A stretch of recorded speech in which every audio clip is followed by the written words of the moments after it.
Now, physical quantity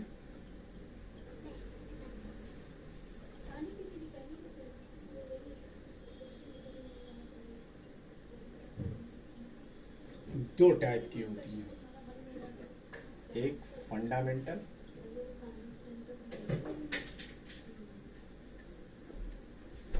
और एक derive.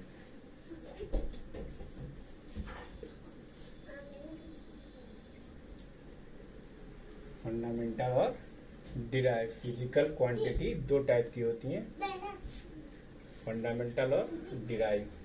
यहाँ पर हम एग्जांपल ले लेते हैं। For example mass, length and time, ये तीन मैंने इन्फेसिस किया है क्योंकि ये मैकेनिकल फिजिकल क्वांटिटीज कहलाती हैं। इसके टर्म में क्लास 11 की एनसीईआरटी की पूरी हाफ बुक नंबर 1 एक्सप्लेन हो जाएगी और आईएससी करिकुलम के हिसाब से आप थर्मोडायनेमिक्स का पहला चैप्टर से पहले जितना कुछ भी है वो सब कुछ इन्हीं तीन फिजिकल क्वांटिटीज के टर्म्स में एक्सप्लेन हो जाएगा। वो कैसे, वो आगे की बात है। अब डिराइव फिजिकल क्वांटिटी जो इनके किसी लॉजिकल रिलेशन से आती हो, जैसे बेटा एरिया। एरिया क्या, एरिया का फार्मूला क्या होता है? Length into breadth. तो इसका मतलब एरिया क्या हुआ? एक डिराइव फिजिकल क्वांटिटी है एरिया। अच्छा, volume, length into breadth into height, speed, ठीक, डिस्टेंस अपॉन टाइम यानी लेंथ अपॉन टाइम, एक्सीलरेशन, ये सब कुछ आप डिराइव में दे सकते हैं। ठीक है, तो फिजिकल क्वांटिटी की एक क्लासिफिकेशन आपने कैसे की? फंडामेंटल और डिराइव। फंडामेंटल फिजिकल क्वांटिटीज हमने असाइन की हैं। 1961 से पहले यही तीन फंडामेंटल फिजिकल क्वांटिटीज मानी जाती थी। 1961 की जेनेवा कॉन्फ्रेंस में साइंटिस्ट ने इसमें 4 और जोड़ दी और उसके बाद इस सिस्टम का नाम standard international system of unit कर दिया गया। और थोड़ी देर के बाद हम आपके सामने बोर्ड पर लिख देंगे, वो आपको नोट करना है। तो बच्चों, ये फिजिकल क्वांटिटी की एक क्लासिफिकेशन आपको इस तरीके से कराई गई। कैसे? फंडामेंटल और डिराइव। फंडामेंटल फिजिकल क्वांटिटीज और डिराइव फिजिकल क्वांटिटीज। अब ये आप कैसे बता पाए कि कौन फंडामेंटल है और कौन डिराइव? सवाल ये उठता है कि आप ये कैसे बता पाए कि कौन फंडामेंटल है और कौन डिराइव? ये सवाल उठा ना। तो अब यहां पर एक चीज सीखो। अब physical quantity, physical quantity may be, देखो मैंने यहां कैन का वर्ड नहीं लगाया। मे का मतलब हो भी सकता है और नहीं। मे बी एक्सप्रेस्ड एज, मान लो ये कोई फिजिकल क्वांटिटी है n इंटू यू, ठीक है। तो ये x क्या है? x है फिजिकल क्वांटिटी। x क्या है? ये है फिजिकल क्वांटिटी, ठीक। n क्या है? n है न्यूमेरिकल वैल्यू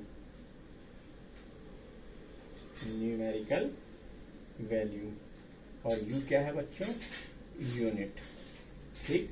देखो, जैसे for example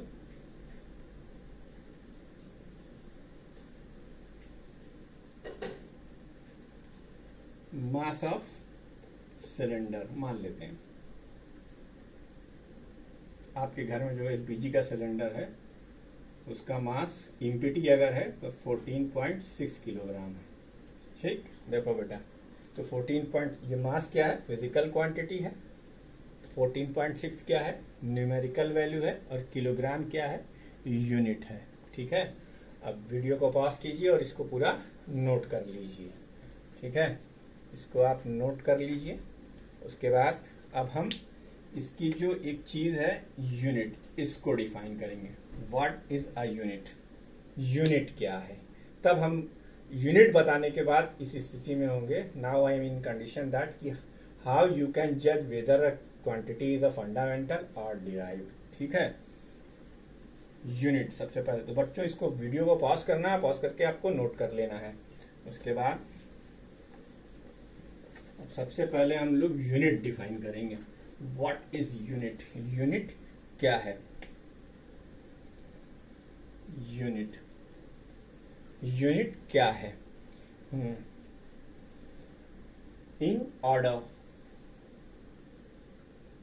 to measure, in order to measure a physical quantity, a physical quantity, अगर हम किसी क्वांटिटी को मेजर करना चाहते हैं, we assume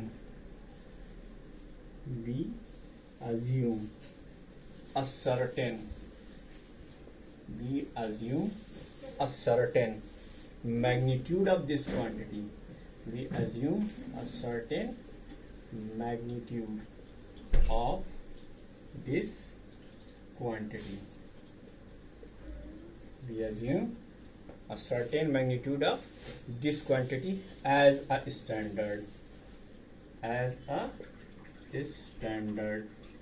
हम उसे एक स्टैंडर्ड बना लेते हैं as a standard and call it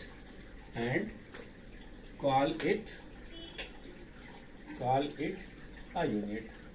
इसे हम क्या कहते हैं? Call it a unit of that quantity. Call it a unit of that quantity. Call it a unit of that quantity. ठीक है, तो मेजरमेंट क्या होगा? तो यूनिट की ये डेफिनेशन क्या कहती है? वो ये कहती है कि आप कोई भी एक स्टैंडर्ड ले लें, एक सर्टेन मैग्नीट्यूड उस फिजिकल क्वांटिटी का ले लें जिसे आपको मेजर करना हो, उसे आप उसकी यूनिट कह देंगे। हमें ये हमारे ऊपर है टोटली। अब जैसे मिसाल के तौर पर यार, पुराने जमाने में लकड़ियां यहाँ मन में बिकती थी। अब आप हंसेंगे, ये मन में क्या होता है भाई? एक मन में होता था 40 किलोग्राम। ठीक है, पुराने जमाने में एंशिएंट इंडिया में मन चलता था। ठीक उसी तरीके से डिस्टेंस के लिए लोग कोस का इस्तेमाल करते थे। एक कोस एक्चुअली कितना होता है? ये होता है लगभग 1.6 किलोमीटर। तो भाई इंडिया की यूनिट कोस थी, इंडिया की यूनिट मन थी। वैसे ही फ्रांस में चले जाओ तो फ्रांस में लेंथ को मेजर करने के लिए वो लोग जो यूनिट लेते थे उस टाइम पर, जब इंटरनेशनल ट्रेड नहीं, मतलब उतना चलन में नहीं था, तो वहां पर वो लेंथ के लिए सेंटीमीटर यूज किया करते थे। ठीक है, मास के लिए वो पाउंड यूज किया करते थे। और तो इस तरीके से सीजीएस सिस्टम वहां पर बड़ा कॉमन था। ब्रिटिशर्स के यहाँ पे फुट पाउंड लिया जाता है। फुट जो होता है वो लेंथ को मेजर करने के लिए होता है। अमेरिका आप जाओगे, अल्लाह करे आप आगे तरक्की करके अमेरिका जाओ, तो अमेरिका जाओगे तो वहां पे लेंथ यार्ड में मेजर की जाती है।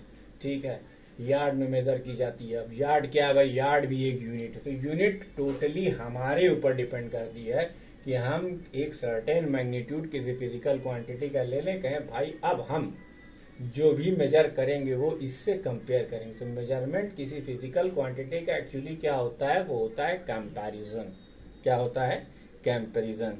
तो हम यहाँ पर लिख देंगे the measurement of the certain physical quantity. The measurement of a given physical quantity. The measurement of a given physical quantity.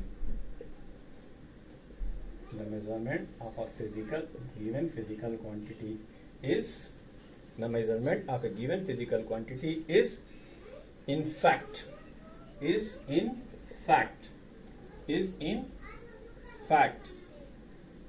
a comparison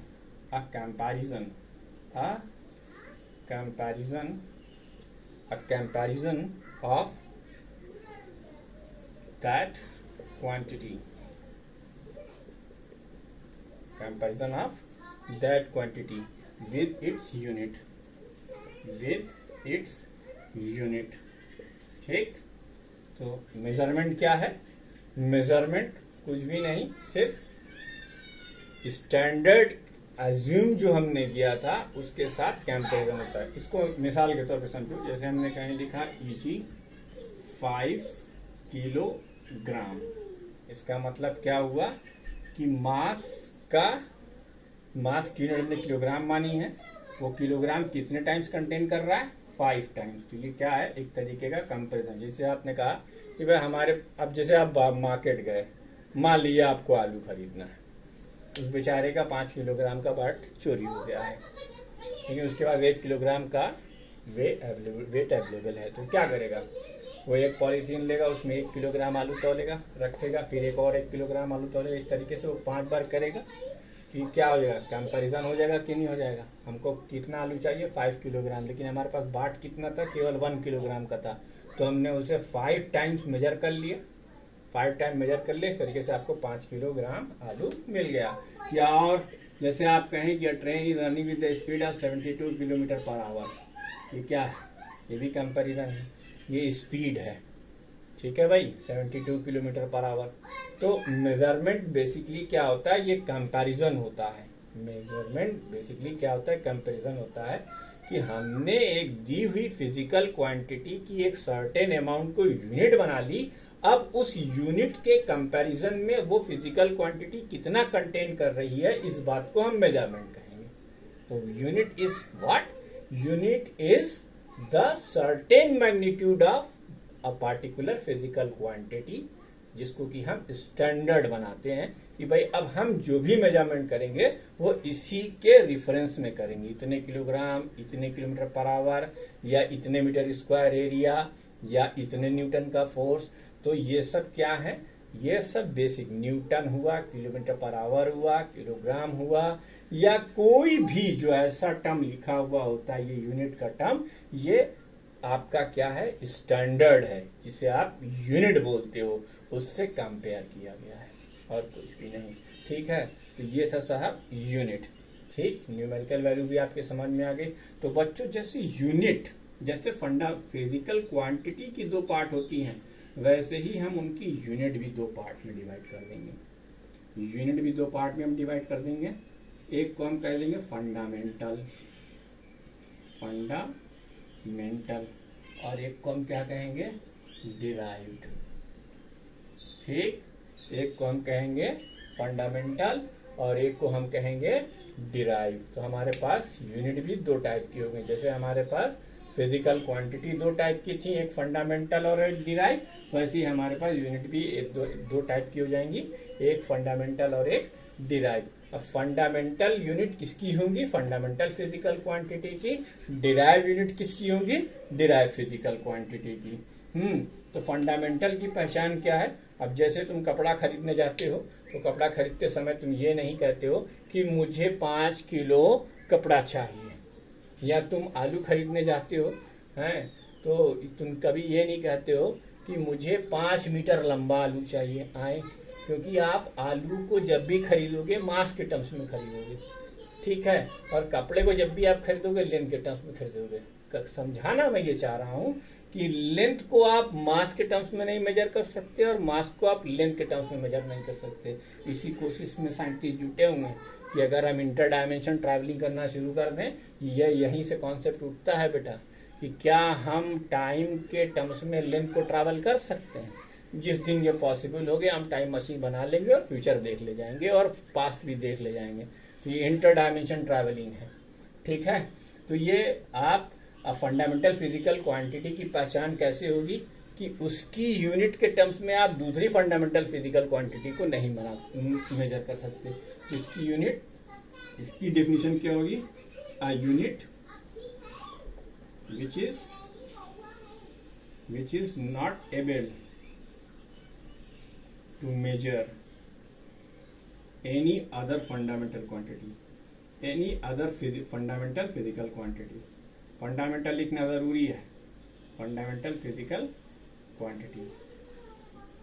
ठीक, आप a unit which is not able to measure any fundamental physical quantity except that, जिसकी है वो, except that।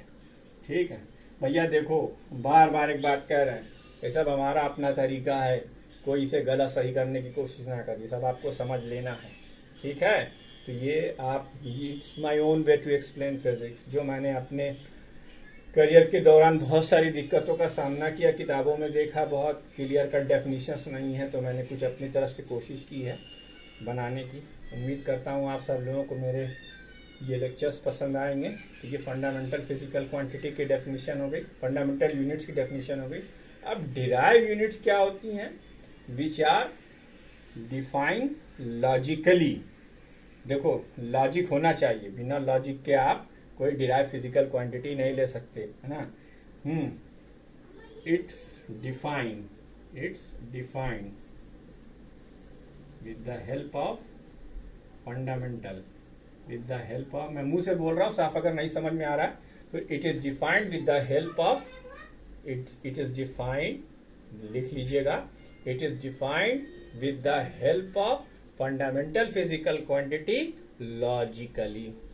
It is defined with the help of fundamental physical quantity logically.